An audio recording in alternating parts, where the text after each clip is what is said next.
Guys, welcome back to my channel. So today it might be a little noisy. I'm not sure if y'all can hear the kids outside at the park, but this was the only way that I could film this video. I thought it would actually be cool because the lighting is good. I have on my scrubs. This is the perfect time to do this video. So one of getting distracted. One of my subscribers actually had a few questions about, how it is being a medical assistant. So I was like, okay, why not just do a Q&A? So I got these questions here. And it's about 10 of them. So we're just going to go through all of them. Maybe these are some questions that you guys may have as well. And if there's some more questions that you guys want me to answer, just put them in the comment box below, and then I'll make another video part 2. So just let me know. So the first question is job outlook. Is it hard to find employment after school? Now, for me, it wasn't. And I don't think it is for most people either, because when you're in the program, the last bit of time before you get out of the program, you do your externship. 9 times out of 10, if you do a good job, if you're not lazy, if you're basically doing whatever they tell you to do, whether it's cleaning the bathroom, wiping stuff down, checking in pay, whatever that they ask you to do on that externship, and you're setting a good example of how you're going to be as an employer, then 9 times out of 10 you're going to get hired at that externship. But if you don't want to work there, it's not hard to get a job, only because in the medical field, you're always going to be needed.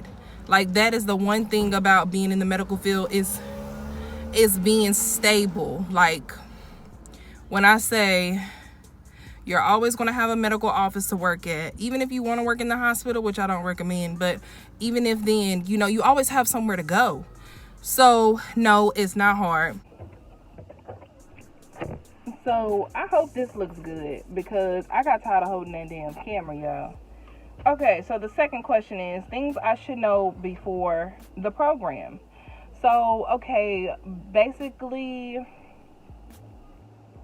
there's nothing really to know, because especially if it's new to you, not nothing much really to know before the program, because it's all going to be new to you. So you're going to learn everything that they teach you in there.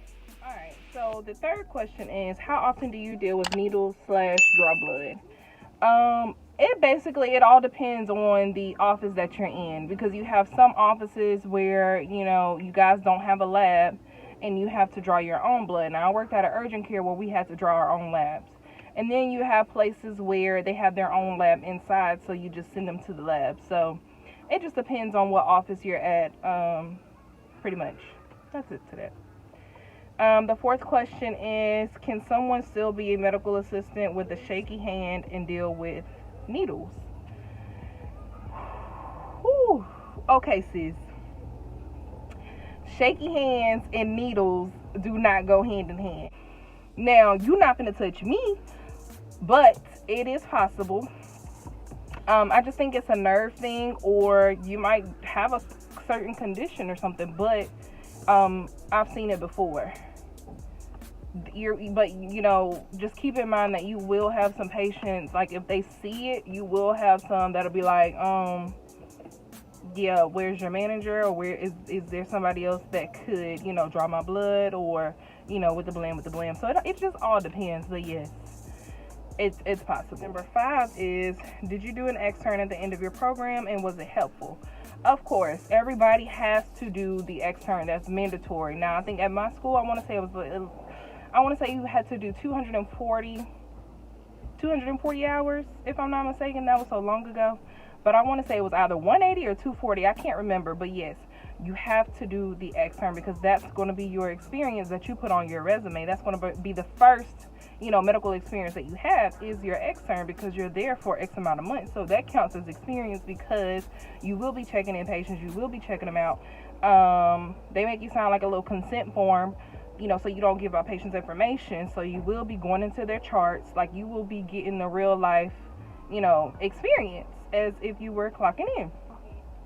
So it was very helpful. Now, it just depends on what office you go to. I did 2 externs. I did one at a sleep lab, sleep study, whatever. That was boring as hell. I don't recommend that, because sis, while them patients was going to sleep, I wanted to go to sleep myself. So I don't recommend that. But then I did my extern at a primary care, and I was able to call patients, call them, about their labs, calling prescriptions under somebody else's login, because of course I didn't have my own because I was still a student. I was able to check their vitals. I was able to, that's pretty much it. I wasn't able to do any injections or anything like that, but for the most part, it was very helpful. So, and I ended up getting hired on at that extern site. So yeah. Working. Oh, number 6. Would you prefer working in a clinic or ER? Why or why not? All right. I said this a little earlier. Medical assistants belong in a clinic setting. We do not belong in the ER, honey. We don't belong in the hospital unless you go in there to meet a family member, or you done broke something, or you damn near dead. But we do not. For me, no, because you're basically going to be doing the work that CNAs would do, which is probably a patient care tech, like transporting the patients, cleaning up shit, stuff that we don't do inside of a clinic. So if that's what you want to do, sis, yes, you can get hired on there. They will hire you, but that's the type of work that you're going to be doing. Versus clinic setting is more chill, depending on where you work, because I work at an urgent care / COVID clinic. It started out crazy, but as the months progress, it's starting to slow down. And then I have primary care experience as well, and I love that job. I love primary care. Like with primary care, you work with one doctor. You have your own doctor or your PA or NP, nurse practitioner, or physician assistant. You work with them. You get to know, how they work, and they get to know how you work. So it's kind of like you build a relationship with them, and they do the same with you. So I like that atmosphere better than, working at an urgent care, which is, you don't know what doctor you're going to be working in with. One day, you're working with this doctor. They like stuff a certain way. Then the next day you're working with another doctor, and they like stuff a certain way. So it's kind of like, oh my God, like you're, you just got to get used to all the providers that you work with. So that's about that. But yeah, definitely prefer clinic setting. Even specialty offices like gynecology, urology, rheumatology, urgent care, primary care, stuff like that. Okay, is a 16-week program too short? That's question number 7. And that is pretty, yeah, it is. That, because I want to say, that's about 3.5 months, 4 months. That's a lot of stuff to cram in. Oh my God, 16 weeks. That's crazy. That's freaking insane. But yeah, I've actually met a few MAs who program was at least 4 months. So yeah, that sound about right. I'm not good at math, but I think 16 weeks is about 3.5 months, 4, if you round in. But my program that I did, which was in 2014/15, that was 8 months, and that was pretty tough because we had to cram so much in, like every day, every month. That's pretty crazy if you ask me, but I know it can be done because I've met a few MAs who did that time, and they're working, they're doing good. But that's definitely a lot of information to cram in that short time frame. Oh, good luck, sis. Good luck. Next, number 8 is, she said, what's a normal work day from clock in to clock out? Like I said, depending on the clinic setting that you're in. Okay, so I can give you 2 scenarios. So with me, I'm sorry y'all, I'm watching my kids play at the park. But with me, primary care, that was, like I said, that was my favorite. Like, you clock in, okay, so you start at 8, or depending on when your doctor starts seeing patients. If your doctor starts seeing patients at 8:30, I prefer you to be there at 8 or 8:15 so you can get settled, so you can go ahead and pull up everything that you need to pull up, like pre-chart, get everything together. Like the day before, I would prep charts, so I won't have to do it, so I won't have to come so early, the day of. So I prep their charts the day before, getting med lists ready because you have to reconcile those and go through those.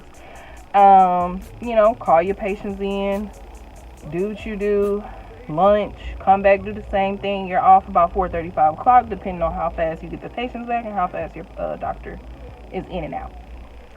Urgent care, that can go either way, honey, because some days you have slow days, sometimes you have overwhelming days where everybody and their mama decide to just meet up at McDonald's and be like, hey, let's all go see the doctor at urgent care, and just walk in. So yes, it just all depends. But like I said, MA work is it's pretty chill. The best decision I've made so far in life. But yeah, we're not done. We're gonna keep going to school because we're not done. And then number 9, do you feel like MA is a great stepping stone if you want to pursue nursing? Yes.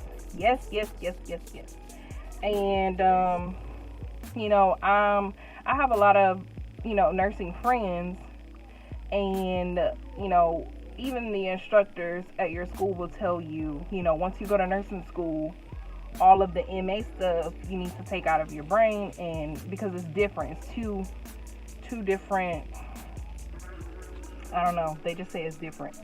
But then I have my nursing friends, and they're like, I won't say that completely, because even in nursing school, you're going to need to know the terminology. You're going to need to know, the words, break them down and all of that. And you're going to learn that in MA school. It's just not going to be so in depth, because like you might be like sis, who do a 3.5 month course, and it's going to go by so quick.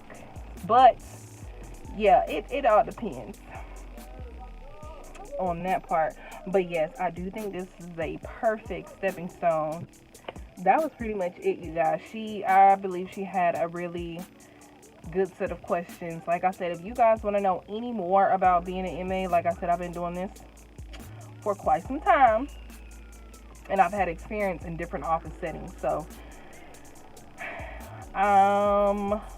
if you guys have any more questions, just make sure you put them down in the comment box down below. Or you can follow me on my socials. You don't have to follow me, but I'm pretty sure you can inbox me on those and send me a shitload of questions. I don't mind. I will definitely write them all down, and I'll record another video. Like I said, I'm recording this video at the park, like with my kids. So if y'all have any more questions, just don't be hesitant to ask. And yes, I just feel good today. It's really beautiful outside. But yeah, don't forget to like, comment, and subscribe, and I'll see you guys in my next video.